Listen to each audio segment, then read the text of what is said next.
Kwa siku ya leo ilikuwa ni siku mahususi iliyopangwa na wale ambao hawalitakii mema taifa letu, kwamba wangeleta vurugu kwa kufanya maandamano yasiyo halali. Lakini kama hivi mnavyoona,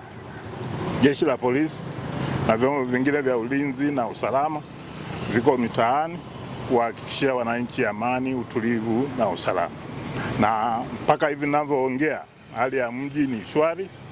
na hakuna sehemu yoyote ambako kumeripotiwa kuwepo kwa mkusanyiko wa watu wanaokusudia kufanya vurugu au kufanya maandamano yasiyo halali. Jana na juzi baadhi ya maeneo nilipita na kuwaambia wananchi wa Dodoma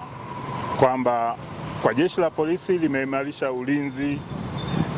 hapa Dodoma mjini, na kwamba wao kama wananchi na raia wema waendelee na shughuli zao za kila siku kama ilivyo kawaida, kwa maana kwamba wale wafanyabiashara waendelee